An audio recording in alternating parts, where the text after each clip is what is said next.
Seniors plotting death, a fun activity. Aging with humor by the retirement coach. One of my favorite TV programs is Columbo, the American crime drama series starring Peter Falk as Lieutenant Columbo, a Los Angeles Police Department homicide detective. What I enjoy about the series is that Richard Levinson and William Link popularized the inverted detective story format such that each episode begins by revealing the commission of the crime and its perpetrator, who takes exquisite precautions not to be caught. The plot has no whodunit element. We do not have to determine which of several suspects committed the crime. Rather, it revolves around how a perpetrator known to the audience will finally be exposed. This makes it easier for seniors who do not want to be confused with multiple possibilities other than the butler.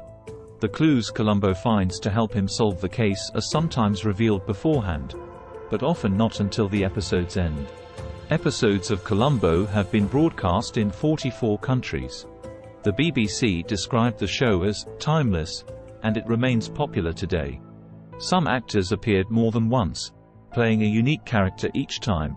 Among those are Jack Cassidy, Robert Culp, Tyne Daly, George Hamilton, Patrick McGoohan, Leslie Nielsen, Dick Van Dyke, and William Shatner. Columbo is a shrewd blue-collar homicide detective whose trademarks include his rumpled beige raincoat, unassuming demeanor, cigar, old Peugeot 403 car, love of chili, and an unseen wife, whom he mentions frequently. He often leaves a room and the perpetrator of the crime only to return with the catchphrase, "Just one more thing," to ask a critical question. The series' homicide suspects are often affluent members of society. This has led some critics to see class conflict as an element of each story. Suspects cover their tracks and dismiss Columbo's incidental speech and apparent ineptitude. They become unsettled as his pestering behavior teases out incriminating evidence. His relentless approach often leads to self-incrimination or confession. One of my favorite shows involved an ingenious weapon, a block of ice, which melts into a pool of water. Clever, eh? So here's my task for you today, which will add excitement to your boring routine. Think of someone you would like to kill. Real or imaginary. You have wide latitude. Your bank manager, spouse, ex-spouse, boss, etc., etc. Now, come up with a brilliant weapon that would give Columbo a run for his money. I will provide a few suggestions to help spur you on. The purpose of your unusual weapon is to make it difficult to trace the murder weapon to you, the perpetrator, and to inflict a lethal blow in a way that is unexpected and difficult to defend against. My first suggestion, Vladimir Putin take note, is a specially designed umbrella. The handle of the umbrella is hollowed out and filled with a poison that is activated when the umbrella opens. The poison is a fast-acting neurotoxin that causes immediate paralysis and death. The umbrella appears as a normal, everyday object, making it easy to carry and conceal in public places. Isn't this fun? Another potential weapon is a modified pen. The pen is designed to release a toxic gas when the cap is removed, causing the victim to inhale the poison and die quickly. The pen is disguised as an expensive writing instrument, making it easy to carry around in a briefcase or pocket without arousing suspicion. More fun and less cumbersome than the umbrella. A more elaborate weapon is a specially designed drone.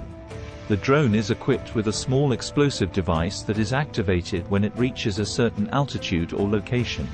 The drone is programmed to follow the victim discreetly and detonate at the precise moment when the victim is alone and vulnerable. This weapon requires a high level of technical skill and could be difficult to execute, so you had best enlist the aid of your grandchildren with this device. Another potential weapon is a specially designed glove, lined with a sharp, poison-tipped blade that is retractable. The blade extends and retracts quickly, making it difficult for the victim to defend against. The poison is fast-acting, causing immediate paralysis and death. The glove is disguised as a fashion accessory or a work glove, making it easy to wear in public places without arousing suspicion. This idea was inspired by Colonel Rosa Klebb in From Russia with Love when she tries to kick James Bond with an extended blade from her shoe. A more low-tech weapon is a specially designed syringe to inject a lethal dose of poison into the victim's bloodstream. The syringe is disguised as a medical instrument or a cosmetic product, making it easy to carry around without arousing suspicion. The poison is fast-acting and difficult to detect, making it almost impossible to trace back to the perpetrator. Yes, I know. Creating an unusual weapon for murder is a highly unethical and immoral act. However, from a creative standpoint, it's fun as there are many potential weapons that could be designed to inflict lethal harm in unexpected and difficult-to-trace ways. If you get good at this, you might seek re-employment with the CIA, or you might start a career as a mystery writer. However, it is important to remember that violence and murder have no place in a civilized society. Just check Ukraine and the Middle East.